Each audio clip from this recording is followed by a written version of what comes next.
Good morning everyone, this is Professor Vincent Torre Bongolan. Ito na nga mga kaibigan, hindi na tayo magbibigay ng paliwanag kaugnay po doon sa report na inilabas po ng Coroner's Office kaugnay sa pagkamatay ni Paulo Tantoco, no? Basta ang nakalagay lamang po doon ay namatay ito dahil sa overdose sa paggamit po ng cocaine o droga. Okay, so ilang araw po no na hindi nagsalita at hindi lumabas sa press corp itong si ASEC Claire Castro. At kahapon nga ay una itong lumabas after the report coming from the coroner's office. So itong coroner's office po para po itong medico legal. So sila po yung nagsusuri doon sa naging pagkamatay nga po ni Paulo Tantoco.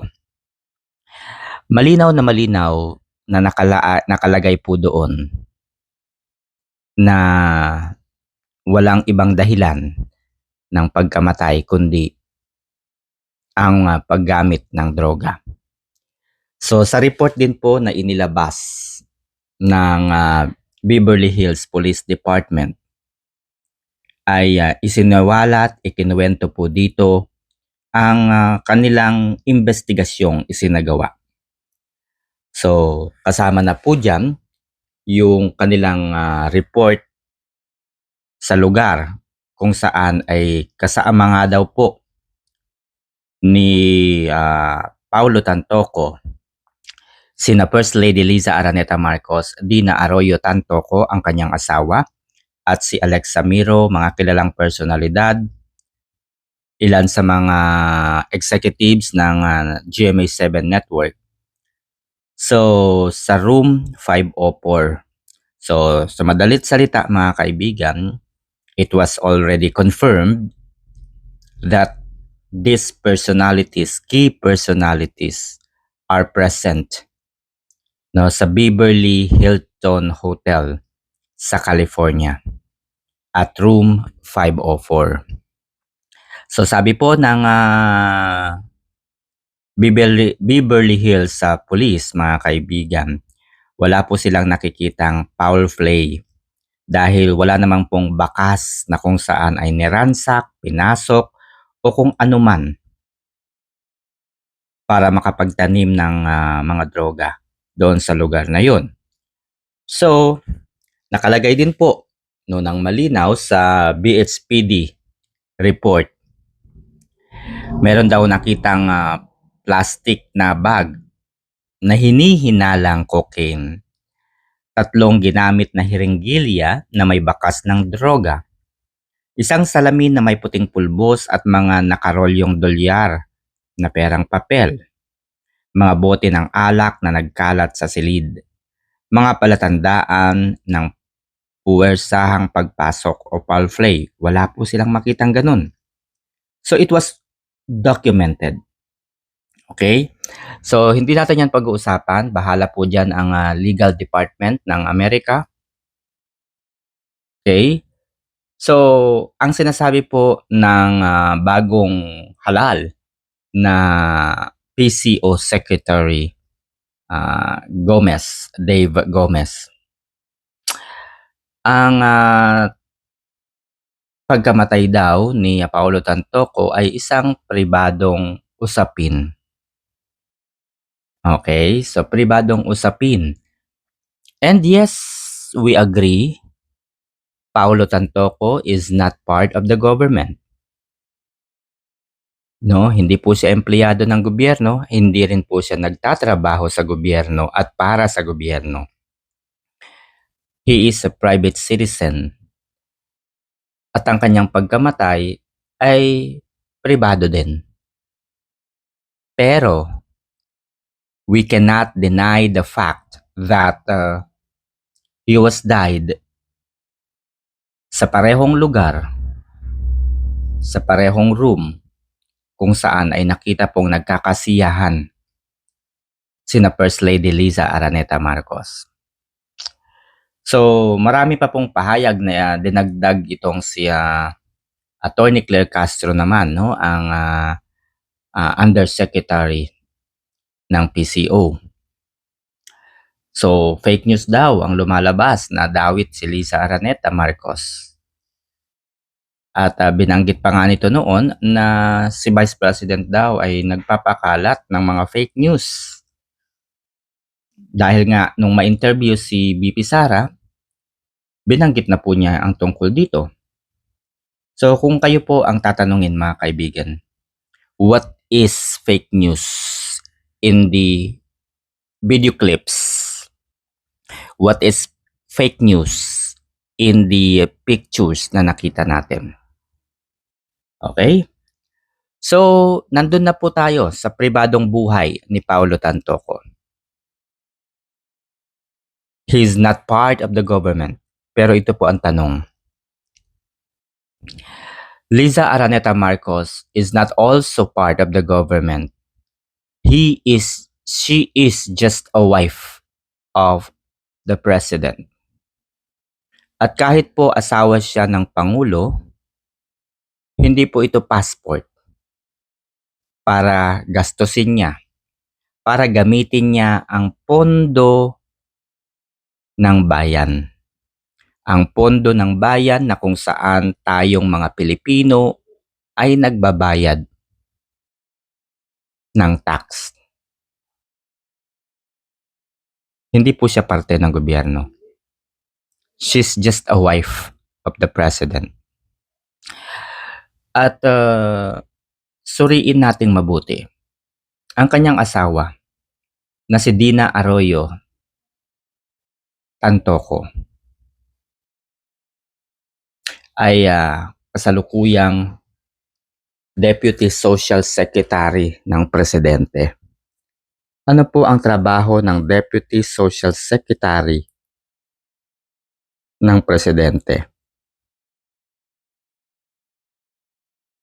Siya po ang namamahala, nagpe-prepare o naghahanda sa mga travels, sa mga events ng Pangulo at ng First Lady.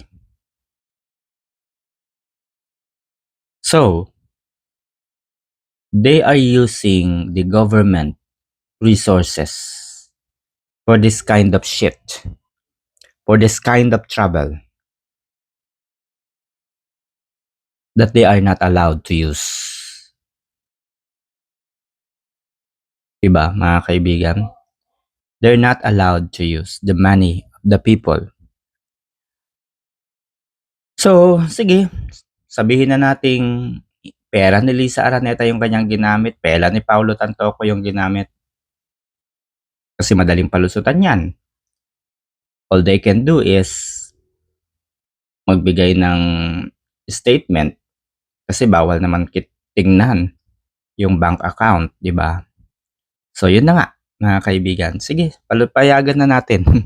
Payagan na natin na hindi pera ng gobyerno. Lusot na sila doon sa part na yon.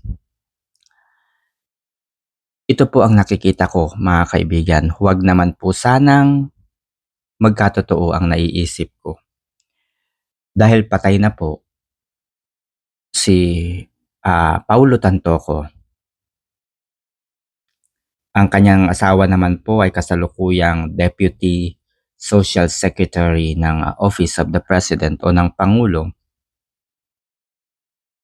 Anumang issue, kasalanan, krimen ang ibato kay Paulo Tantoco, wala na po itong magagawa. Hindi na niya kayang ipagtanggol ang kanyang sarili. No? Kasi ang naiisip ko, ang sinasabi nila dito, si Paulo Tantoco is not part of the First Lady's entourage o yung pagpunta po doon.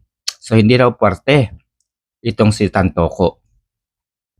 Kung hindi parte si Tantoco, pwede nilang palabasin na during that event ay biglang dumating sa Beverly Hotel si Tantoco at may daladalang mga cocaine to surprise the people. Oh, 'di ba? Puwede nilang sabihin 'yun. So, dahil nasurpresa sila, 'no, hindi nila kasalanan 'yan. Si Tantoco ang nagdala ng droga doon. So, but this is just a tweak. This is just an alibi, 'no? Dahil hindi na po puwedeng ipagtanggol ni Tantoco yung kanyang sarili, dahil wala na po siya doon. So, dahil nga nandiyan yung kanyang asawa at kasalukuyang, Deputy Social Secretary, wala na po itong magagawa. So, ang nakikita ko ditong magiging, defense o depensa nina First Lady Liza Araneta Marcos, mga kaibigan, is that during the event ay nasurpresa sila sa pagdating ni, Paulo Tantoco, and they are not aware na may dala itong mga cocaines. 'Di ba? They are not aware na may dala itong cocaine. Puwede rin nilang sabihin na nung ito po ay dumating sa event, nagkaroon ng inuman, so may sariling room. Sabihin natin nasa isang room o nasa ganyan. At, siyempre habang nasa room siya, gumagamit siya ng droga. So, para manatiling gising sa kabuuan ng event o pagkakasayahan, lumalabas ito panaka-naka, nakikipagsayawan, nakikipagkantahan, ganyan. So, may dala-dala itong mga, alam niyo na, droga.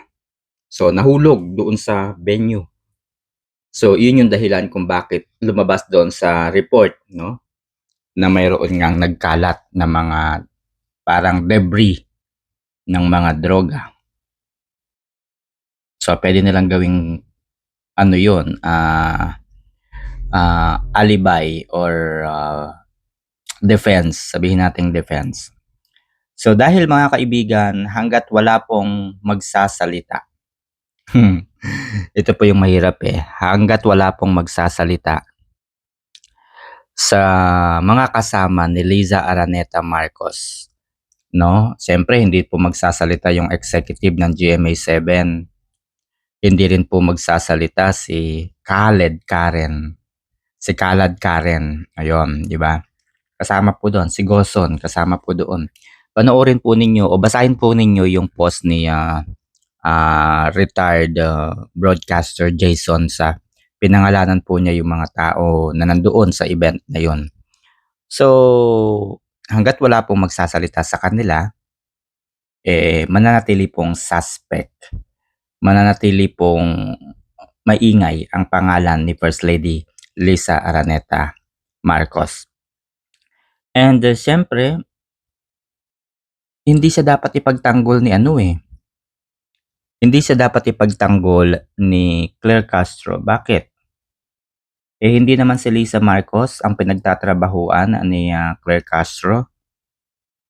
It's the president, 'di ba? So, kung ano yung mga report na nais i-communicate ng pangulo, yung mga bagay na nais i-communicate ng pangulo through ASEC Claire Castro, yun lang dapat. Yun lang dapat ang ibalita ni Claire Castro. So, kayo mga kaibigan, naisip nyo ba na posibleng gawin yon ng, defense na ibintang na lahat kay Paulo Tantoco ang lahat ng kasalanan? So, yun lamang mga kaibigan, nakakalungkot lang. Dahil, siyempre hindi na po magsasalita itong asawa ni Paulo Tantoco kasi nandiyan na yan, 'no, patay na yung kanyang asawa.